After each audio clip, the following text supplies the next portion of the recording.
Hey, I'm training to be a championship speedcuber and documenting the process. If you're new here, I periodically make videos like this where I make a training plan for how I'm going to work on speedcubing. I log all of it in my website, and then I go over exactly what I worked on that last month or so, and make a plan for how I'm going to improve my practice the following month. My long-term goal is to make the final round at a major championship and also get the top 100 in the world for 5x5, 6x6, and 7x7 by the end of 2029. I'll talk about this different goal than I've had previous videos soon. The major championship is defined as one of the large-scale cubing championships, so North American champs, US nationals, European champs, or the world championship. So today, I'm going to recap what's gone down over the last couple months, because it's been a minute since I made a video like this, and then just talk about how I have a different strategy about training than I did before, both because of life and because of exposure to more people who've gotten fast at cubing.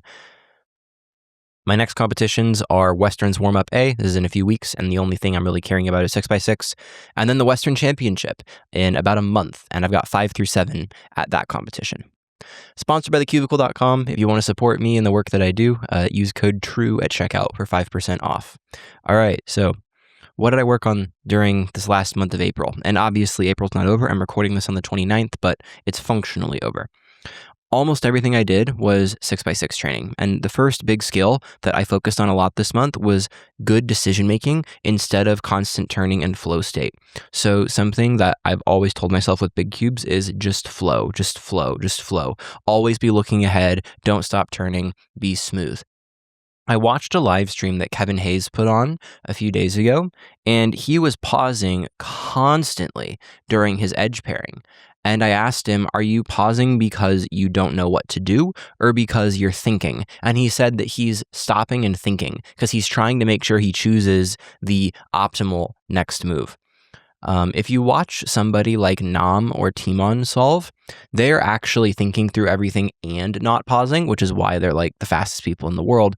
But for a noob like me, or even somebody who's exceptionally fast, just not as well practiced right now, like Kevin Hayes, we need to prioritize efficient moves over just always flowing.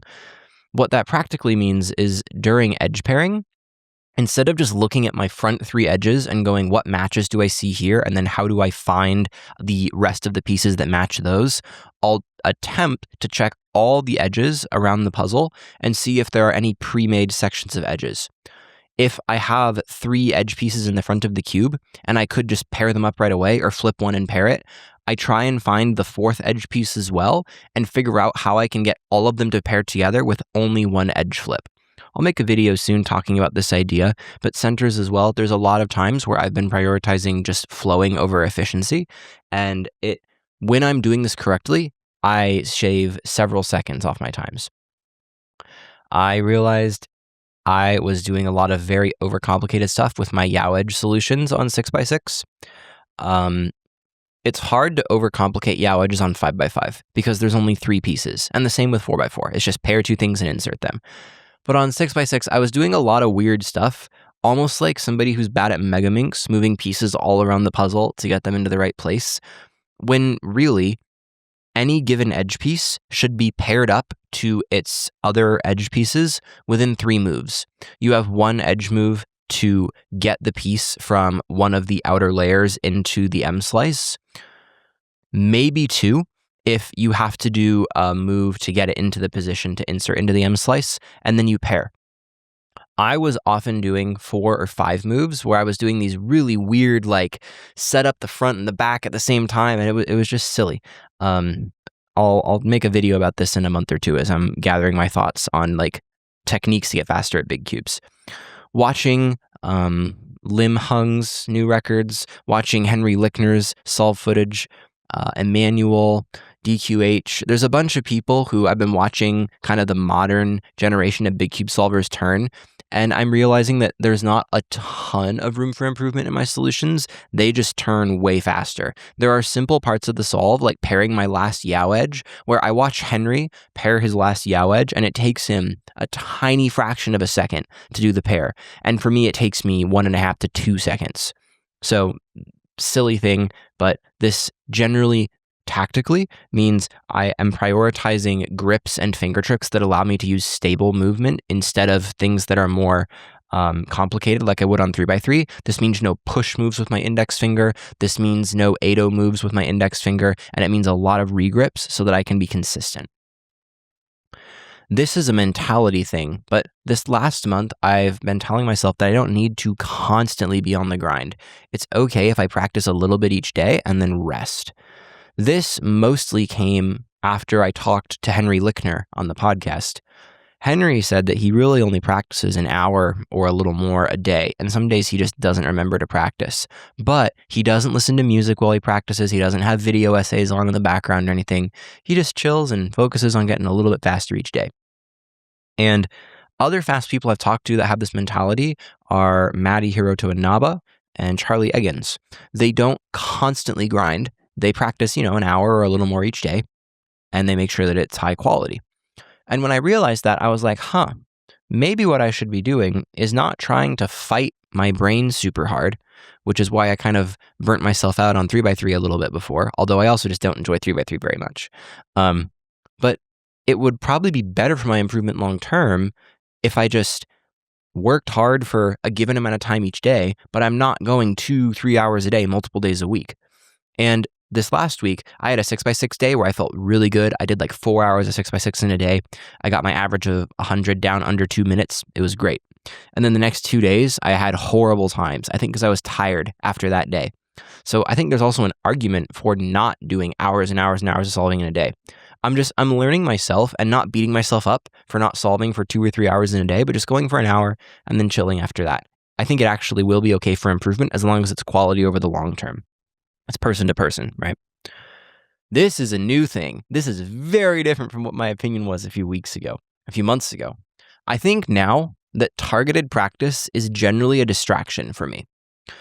This came from, I've been thinking about this, but Tingman uploaded this cubing hot takes short. And at the end of the short, he has a segment with Ro right here. And I think Ro might be, I don't know if he's joking or not, but Ro says targeted practice is overrated. And Ro is exceptionally good, right? National champion, world record holder across multiple events. And that's not what I wanted to do. I have started to think the same thing. I went ultra hardcore into targeted practice last year and early this year. I would do tons of F2L drilling, tons of pair drilling, blah, blah, blah, blah, blah. The problem was I wasn't actually getting faster at solving. The hard work I needed to do was not drilling F2L pairs over and over again.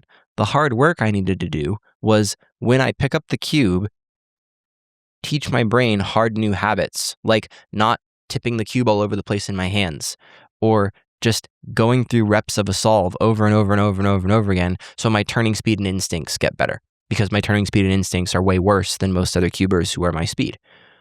The targeted practice was actually distracting me from the thing that I really needed to do, which was just solving and doing the hard work of making my brain think correctly. It wasn't helping me do that. This may not be true for everybody. There are a lot of people who I interact with where it's like, okay, you could really do with a little targeted practice to break a bad habit. But for me, the path to improvement is almost always, at least right now, just doing more solves, doing more work, making sure the solves my brain is on and that I have something I'm working on. Like with 6x6, it's been efficient edge pairing and finding things that will line up well. But doing lots of targeted slow solves and whatever really isn't required. One of the reasons that I say this is something later. If you haven't subscribed, just double check for me if you are subscribed. A few people will watch my videos for a while and then they'll be like, oh shoot, I never subscribed. So just double check. It means a lot. So why the switch in my head, right? Why did I go from, I think targeted practice is crazy important to it's not important? A few things. First, almost everybody who's ever gotten fast did it primarily based on solves and mental effort, not based on targeted drilling. Even the fastest kids in the world in China right now, from what Freddie told me, podcast with him, you can go look for it on the channel. The fastest Chinese kids aren't doing some sort of mythical targeted practice routine. They just practice a lot, all the basic things. They drill their algorithms a lot, they turn fast, and they solve a lot. And yes, the top coaches will tell them inspect a certain level deep into your solve, but you only can build that knowledge up if you're just doing lots of solving. That's not so much targeted practice as just doing normal practice with your mind in gear. So from looking at lots of other cubers who are getting really, really fast, I could tell myself, you know what? I think every other fast cuber in history is wrong, and I have a better way of doing things. Or I could go, pretty much everybody who's ever gotten good results in cubing has primarily just solved a lot as their brain allows, and then let themselves take a break when their brain gets tired. So what if I just did that and didn't try to do it way faster or in a different way than everybody else? So that's most of the reasoning why I think targeted practice for now is mostly a distraction. And I'll almost all just be doing solves and then posting updates like this about the sort of things that I've been thinking about as I solve that week. The other meaning of this slide, why the switch? Why did I switch from trying to do 3x3 to 7x7? Like, why only 5 through 7? Why did I move the goal closer? Are the two questions, right? Why did I make the goal less events, no more 3x3, and why is the timeline shorter? Well, several reasons. The first one, also, why am I even doing this again at all? I made a video a few months ago saying I don't think I'm going to train for a championship. But I didn't stop practicing 5x5 through 7x7 on my own time after that video. I just stopped making the training update videos. So why this new goal? Why did I say I would stop previously? Why am I doing this again? Well, first off, I had to think, what do I do normally? Like, if I didn't have this goal of get to major championship finals, what sort of things would I just already do in my normal life? Well, I solve big cubes almost every day. It's the event that I'm drawn to. It's the event that I kind of think about how I could get better at. It's the event that I have the most fun practicing. I don't naturally pick up a 3x3 or a 4x4 because they're too short. They're too you make one mistake and your whole solve is just shot. I really like 5 through 7. It's what I'm drawn to already. So probably lean into that instead of making myself do an event that's way more difficult that I also don't really naturally want to do. Second is, what am I going to stick with? I don't enjoy 3x3 solving. It's really frustrating and grindy. Additionally, I really don't get results in 3x3, and I don't think I'm going to for a long time because of just how competitive the 3x3 event is. But I will stick with the bigger cubes. Additionally, I think that I would not stick with the amount of effort it would require in 3x3 because over the coming years, I'm going to be getting jobs that are more demanding, starting businesses that are more complex, and starting a family. In the middle of all that stuff, I'm only going to be able to cube for like an hour to an hour and a half a day at most likely. And that's if I really heavily prioritize it. I won't be able to stick with this lofty goal of getting to 3x3 finals, but I could stick with the goal of practicing an hour, maybe 2 a day, and working on my favorite events that are genuinely relaxing to work on. So I think I would stick with that. Additionally, I don't think I would stick with it if there wasn't a goal. If I just practiced big cubes for fun, I'd probably stop doing it after a few more months here. But if I have the goal, I will want to stick with it until I see it through because it's realistic to achieve within the bounds of time that I have to give to it. The third one is, what am I naturally good at?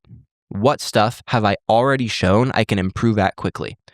No matter how much effort I poured into 3x3, I never showed unusual skill at it. But with big cubes, I have had multiple periods over cubing where I've improved very fast and had many other fast people comment on the way that my turning is good, my solutions being good, or my rate of improvement being good. So not only do I think I enjoy big cubes more, I also am much better at them, both in terms of how quickly I improve and where my results are right now. Fourth, in the videos that I make, what does my audience say they enjoy? I want to keep making videos that the community enjoys and benefits from, that somebody out there will watch and it'll encourage them in their life or their cubing journey. And a lot of people really enjoyed the videos where I was talking about how I was going to get faster at cubing. When I talked to Tingman on my podcast, and I spent 2 weeks with him in person, so we've become fairly good friends now, he said that there is a little bit of pressure on me to finish what I started because what I initially became known for in a very small way is to train to be a world-class speed cuber. It's my bio. So I should see that through, at least to a degree. It's what I promised my audience. And I enjoy it too. So I think that makes sense for that reason, to keep doing this thing that a lot of people really enjoy seeing my journey of. And then I love it. I really like making these videos, just not every week. I really enjoy grinding, just not all those events to the degree where I feel like I have to get to a true world-class level on 3x3 specifically. So that's kind of my thinking with all this stuff.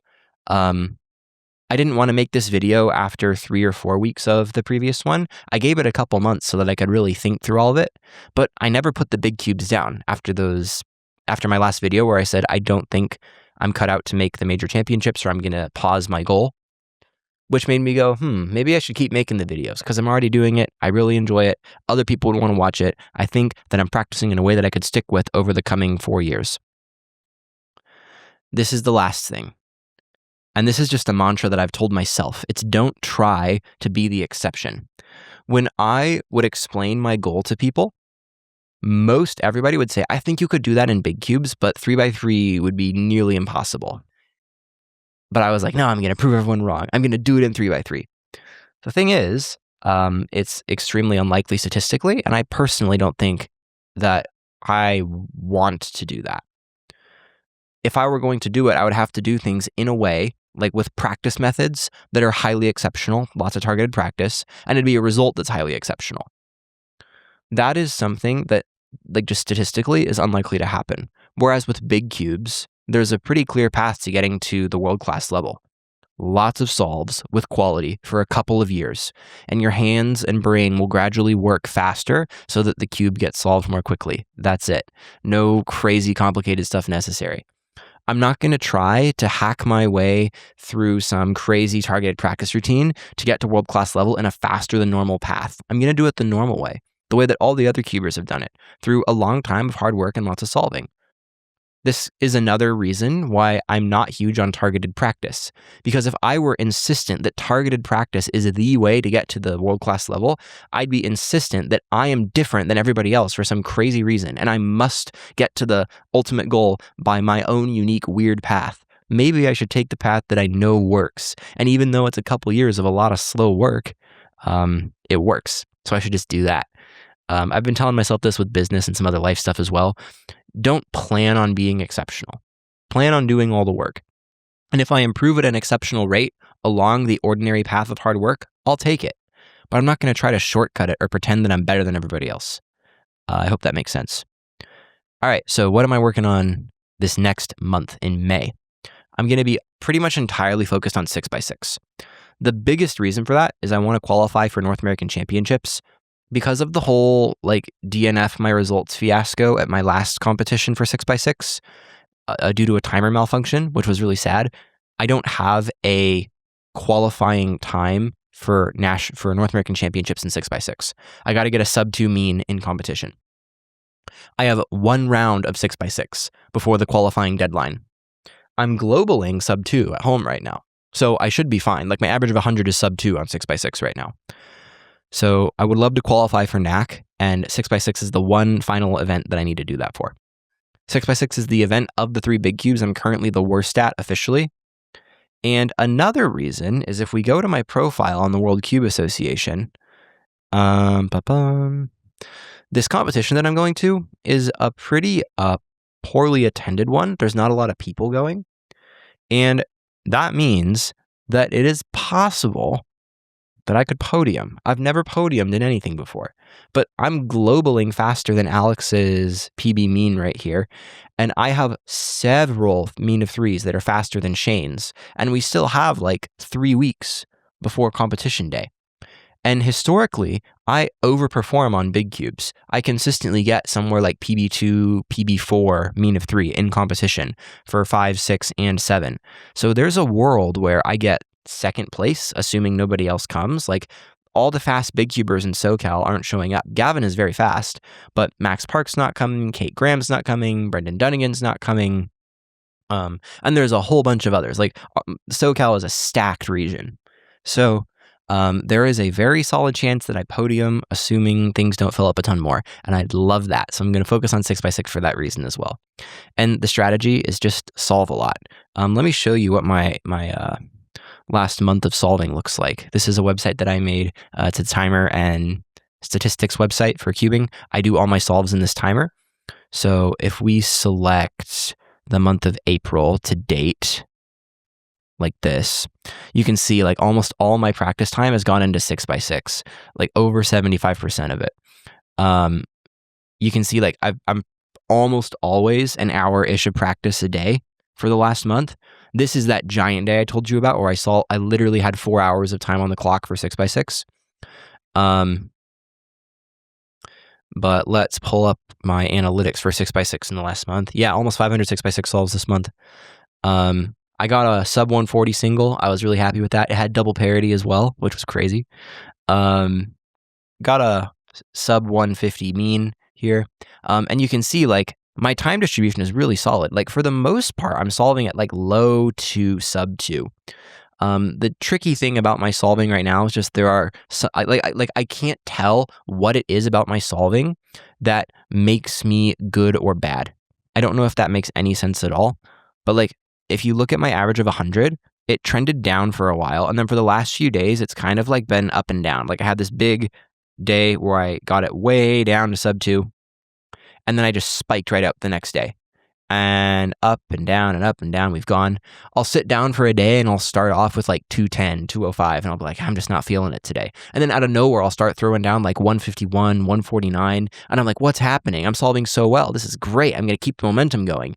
And as I feel like my brain and fingers are warming up, I start getting slow times again. I'm really bad at gauging how well I'm doing in a particular day. Oh, my notes don't display down here. Got to edit that. But yeah. Plenty of solving, about 25 hours of 6x6 this last month. And this is about the pace that I kind of hope to keep up with 6x6. Anybody can see this, by the way. The website is speedcubehub.com. Anyone can use this timer for your own information. If you're curious about like how much practicing I'm doing on 6x6 or the particular times I'm getting, all the data is public. So just thought that's cool. So yeah, I'll keep solving this next month. You can see all of it. If you got this far in the video, please consider subscribing. I do podcasts with other really fast cubers, and I just hear about who they are as people, how they improve, and get advice from them from time to time. I make videos like this. I make educational stuff. Just chill, like very low edit, but kind of the heart of why we love cubing. I think that's it. So I will post updates if I get good stuff on 6x6 this month, and I will see you in a month or so.